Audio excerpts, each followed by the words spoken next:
YCP ప్రక్షాళన దిశగా జగన్ అడుగులు వేస్తున్నారు. చాలా నియోజకవర్గాల్లో మార్పులు చేస్తున్నారు. ఈ క్రమంలో కఠిన చర్యలకు దిగుతున్నారు. ఉత్తరాంధ్రలో సీనియర్ నేత విషయంలో తాడోపేడో తేల్చుకోవాలని భావిస్తున్నారు.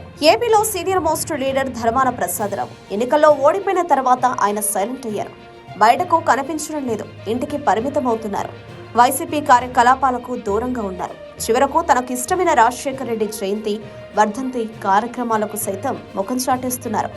పార్టీ అధినేత జగన్ చేసే రివ్యూలకు హాజరు కావడం లేదు. కేవలం వ్యక్తిగత పని మీద వచ్చే కార్యకర్తలకు మాత్రమే పలకరిస్తున్నారు. ఇంతో ఆయన ప్రాతినిధ్యం వహించిన శ్రీకాకుళం అసెంబ్లీ నియోజకవర్గంలో వైసీపీకి నాయకుడు అంటూ ఎవరూ లేరు. ఈ తరుణంలో వైసీపీ నాయకత్వం అప్రమత్తమైంది. అసెంబ్లీ నియోజకవర్గానికి ఇన్ఛార్జిని నియమించడానికి సిద్ధపడుతోంది.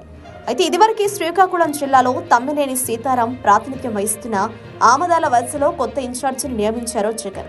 2014 ఎన్నికల్లో అదే నియోజకవర్గంలో నుంచి పోటీ చేశారు తమ్మినేని, కానీ ఓడిపోయారు. 2019 ఎన్నికల్లో రెండోసారి పోటీ చేసి గెలిచారు.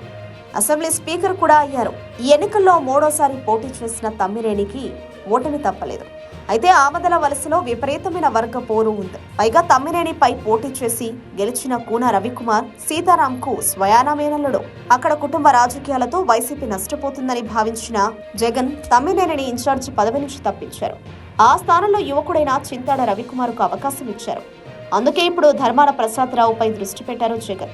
పార్టీలో ఇష్టం ఉంటే ఉండండి, లేకుంటే ఇన్ఛార్జిగా ఎవరిని నియమించాలో చెప్పండి అంటూ జగన్ ఆదేశించినట్లు సమాచారం. ఈ ఎన్నికల్లో ధర్మాన ప్రసాదరావు దారుణంగా ఓడిపారు. టీడీపీ ఓ సర్పంచ్ ను రంగంలోకి దించింది. అయినా సరే ధర్మానపై టీడీపీ అభ్యర్థి శంకర్ 52,000 ఓట్ల మెజారిటీతో గెలిచారు. శ్రీకాకుళం జిల్లాలోని ఇది అత్యధిక మెజారిటీ. దీనిని జీర్ణించుకోలేకపోతున్నారు ధర్మాన ప్రసాదరావు. అందుకే అజ్ఞాతంలోకి వెళ్లిపోయారు. ఎన్నికల్లో తాను తప్పుకుని కుమారుడికి అవకాశం ఇవ్వాలని భావించారు. కానీ జగన్ అందుకు ఒప్పుకోలేదు. అందుకే తన కుమారుడికి పొలిటికల్ లైఫ్ ఇచ్చే పార్టీలో చేరాలని భావిస్తున్నారు. ఒకానొక సమయంలో ఆయన తెలుగుదేశం పార్టీలో చేరుతారని టాక్ నడిచింది. కానీ అలా జరగలేదు. ఆయన వైసీపీలో యాక్టివ్ కావడం లేదు. అలాగని ఇతర పార్టీలో చేరడం లేదు. ఒక మాటలో చెప్పాలంటే ఇంటి నుంచి బయటకు అడుగు పెట్టడం లేదు. అయితే రాష్ట్రంలో అన్ని నియోజకవర్గాల్లో ప్రక్షాళన దిశగా జగన్ అడుగులు వేస్తున్నారు.